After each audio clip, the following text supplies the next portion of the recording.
Epstein files में नया खुलासा हुआ है कि जबरन लड़कियों को प्रेग्नेंट करवाया जाता था। और देखिए, एप्स्टीन का एक बेबी रेंच प्लान था। ये क्या था वो मैं आपको समझाऊंगी। बच्चों का क्या ये अमीरजादे मांस खाते थे?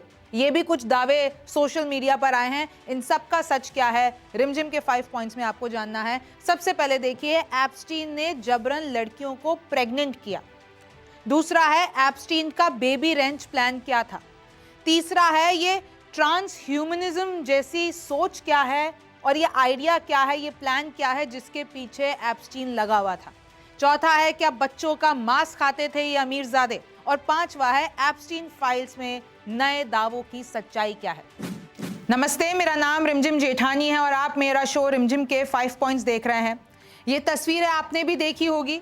ये सेक्स ऑफेंडर एप्स्टीन कैसे लड़कियों के साथ तस्वीरें वायरल, कितने अमीरजादों की तस्वीरें वायरल। ये जो है ना, ये जो मैंने आपको जगह दिखाई है, इसमें ये बताया जा रहा है, खुलासा ये है कि बच्चियों को जबरन प्रेग्नेंट कराया जाता था। एप्स्टीन चाहता था एक सुपर रेस बनाना। अब मैं आपको पहले दावे बताती हूँ। नाबालिग लड़कियों और महिलाओं से दरिंदगी होती थी, ये सब आपको पता है। विदेशी महिलाओं का सेक्स करते करते गला घोट दिया गया। उसके बाद मैक्सिको स्थित फार्म हाउस जोरो रेंच में उन विदेशी महिलाओं को दफनाया गया। नाबालिग लड़की बोली, मैं जैसे तो ह्यूमन इंक्यूबेटर हूं। ये अंग्रेजी शब्द अगर हिंदी में देखें कि मैं, ऐसा लगता है कि अंडे सहेजने वाली एक मानव मशीन हम लोगों को इसने बना दिया है। जोरो रेंच में लड़कियों को लंबे समय तक बंद रखा जाता था। उनसे जबरन जो है गर्भ धारण कराया जाता था, प्रेग्नेंट किया जाता था, बच्चे पैदा कराए जाते थे। दावा तो ये भी है कि एप्स्टीन अपना डीएनए फैलाना चाहता था। उसके बाद इंसानों की एक सुपर रेस बनाई जा सके, ये एप्स्टीन का आइडिया था। कई सालों तक वैज्ञानिकों को और कुछ खास लोगों को एप्स्टीन ने ये प्लान बनाया था और उनके साथ इस प्लान पे काम कर रहा था। और देखिए कैसे इस योजना को कुछ लोगों ने आपस में बेबी रैंच कहा। अभी बेबी रैंच प्लान क्या है आपको आगे वही बताऊंगी। न्यूयॉर्क टाइम्स की रिपोर्ट है, उनके मुताबिक ये देखिए, ये एप्स्टीन का जोरो रेंच है जो कि न्यू मैक्सिको में है और यहाँ पर ये पूरी की पूरी योजना चलाए जाने का ऐसा प्लान था, ऐसी बातें सामने आई हैं। ये तस्वीरें आपने देखी हैं, कैसे ये प्रिंस एंड्रयू आपको दिख रहे हैं, बच्ची जो है और नाबालिग बच्ची है वो नीचे लेटी हुई है और वो उस पर चढ़े हुए हैं, एक तरीके से उस पर हाथ रखे हुए हैं, उसको चेक कर रहे हैं। तो एप्स्टीन चाहता था कि जो महिलाएं हैं वो एप्स्टीन के स्पर्म से गर्भवती बने, उसके बच्चे पैदा करें। लेकिन अभी तक इस पे कोई सबूत, कोई ठोस सबूत सामने नहीं आया है कि क्या ये योजना कभी पूरी हुई, कभी आगे बढ़ाई गई, लेकिन ये आइडिया सामने आया है। अब देखिए, साल 2000 की बात है, सांता फे के पास बड़े रेंच को योजना का केंद्र बनाया गया, जो मैंने अभी आपको तस्वीर दिखाई। एक महिला जिसने खुद को नासा की वैज्ञानिक बताया, उसने ये कहा कि एक समय में करीब 20 महिलाओं को वहां पर प्रेग्नेंट करना चाहता था, जबरदस्ती। उसे एक पुराने स्पर्म बैंक से प्रेरणा मिली थी, यानी एप्स्टीन को स्पर्म बैंक से, क्योंकि वो एक नई रेस शुरू करना चाहता था।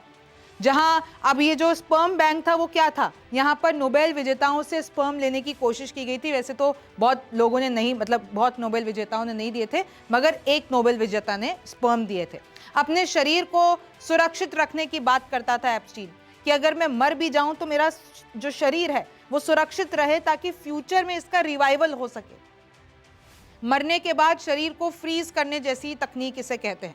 अपने सिर और प्राइवेट पार्ट को सुरक्षित करना चाहता था और एप्स्टीन ऐसी बातें करता था, ऐसे आइडियाज के बारे में डिस्कस करता था। अब कैसे एप्स्टीन ने ये योजना या ये आइडिया एक्सप्लोर किया, मैं आपको बताती हूँ। एप्स्टीन की ये सोच ट्रांस ह्यूमनिज्म से जुड़ी थी। अब ये ट्रांस ह्यूमनिज्म क्या होता है? देखिए, ये लोग चाहते थे कि टेक्नोलॉजी, जेनेटिक बदलाव और आर्टिफिशियल इंटेलिजेंस से मिलाकर हम बच्चों को पैदा कराएं, एक नई और बेहतर रेस, सुपर ह्यूमन रेस का कुछ ऐसा कॉन्सेप्ट था। और देखिए, ये कोई नया कॉन्सेप्ट नहीं है, पहले भी ये इस्तेमाल हुआ है। इंसानों की ताकत बढ़ाने की बात होती है कि आप जीन्स को कंट्रोल कर रहे हो, आप बहुत सी, आप उसमें टेक्नोलॉजी डाल रहे हो, आप उसमें एआई डाल रहे हो। एक यूजेनिक्स नाम के एक आइडिएशन है, अगर आपने कभी सुना हो, इसका मतलब ये होता है कि चुनिंदा लोगों के जरिए इंसानी नस्ल को बेहतर बनाना। और ये नाजीज ने भी किया था जर्मनी में।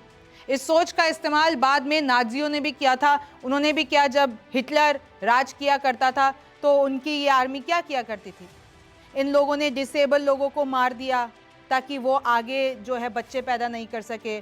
कैटेगरीज में डिवाइड कर दिया था। आर्यंस जैसी जो सुपर ह्यूमंस हैं, यानी जो बहुत ही प्रभावशाली लोग हैं, उनकी कैटेगरी अलग, जो डिसेबल्ड हैं उनको मार दिया जाता था ताकि पॉपुलेशन के हिसाब से, जेनेटिक के हिसाब से कुछ ऐसे लोगों यानी बच्चों को पैदा किया जा सके जिनको जीन्स हम जिनके कंट्रोल कर रहे हैं और वो सुपर ह्यूमन बने। साइंस की बड़ी हस्तियों से एप्स्टीन की नज़दीकियां थी। एप्स्टीन अमीर तो था लेकिन उसने वैज्ञानिकों से दोस्ती की। उन लोगों के जितने रिसर्च होती थी, उन लोगों की फाउंडेशंस होती थी, उनको डोनेशन दे दिया करता था और डोनेशन दे दिया करता था तो उसके बाद वैज्ञानिकों से दोस्ती हो जाया करती थी। एप्स्टीन ने रिसर्च के लिए पैसा दिया, कॉन्फ्रेंस करवाई, हार्वर्ड यूनिवर्सिटी में भी उसने कॉन्फ्रेंस कराई, महंगे खाने पीने के साथ बैठकों का खर्च उठाता था। स्पॉन्सर की गई कॉन्फ्रेंस कहाँ रखता था?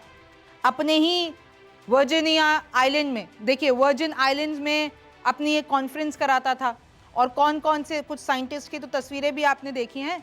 मेहमानों को उसके प्राइवेट आइलैंड पर ले जाया जाता था। अब फिर आपको पता है दावे तो क्या है कि उसके प्राइवेट आइलैंड पे क्या क्या होता था।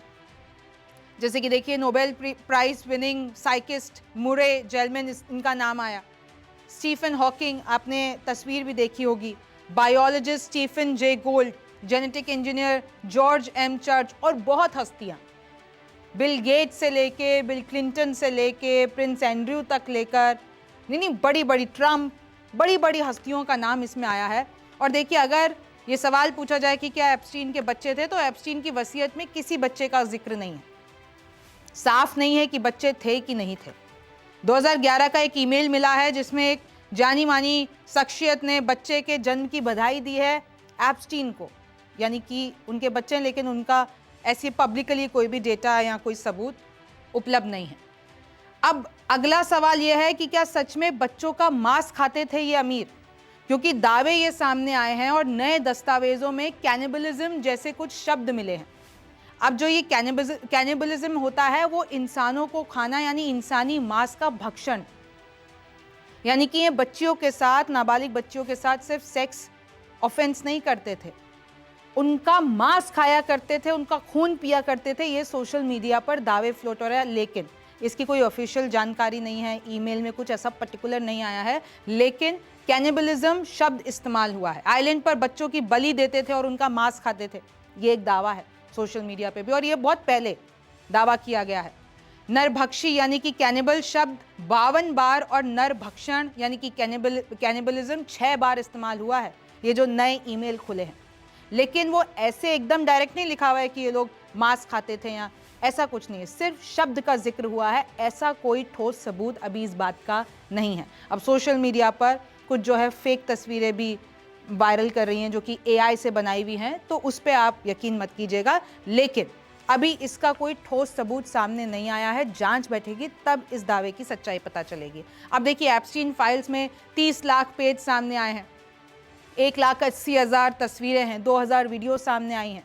वो गूगल पे अगर आप जे फाइल्स लिखते हैं जाकर, तो पूरा का पूरा एक फोल्डर खुल जाता है, उसमें जितने भी लोग हैं उनकी लिटरली जितनी भी लाखों तस्वीरें हैं वो सारी वो जे फाइल्स लिखते ही सामने आ जाती है। एक महिला की डायरी में इनफैक्ट लिखा गया है, एक जो नया दावा सामने आया है कि 2002 के आसपास एक बच्ची को जन्म दिया उसने, वो तब 16-17 साल की रही होगी।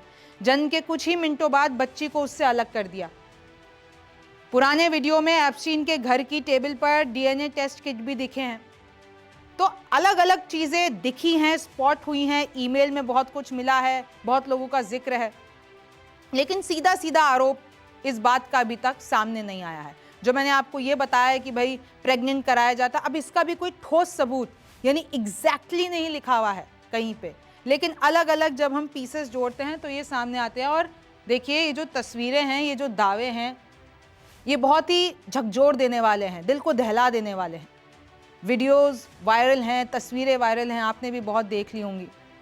अब इस पे अभी भी अमेरिका में जांच चल रही है, ये आगे बढ़ेगी, इस पे फिर इंसाफ होगा। लेकिन अभी तक के लिए आप जो ये सोशल मीडिया पे कुछ फेक तस्वीरें वायरल हो रही हैं, उन पे भरोसा मत कीजिएगा, क्योंकि फैक्ट्स हम आपको बता देते हैं। आपको क्या लगता है मुझे कमेंट सेक्शन में ज़रूर बताइए। मेरा नाम रिमझिम जेठानी है। आपसे फिर मुलाकात होगी।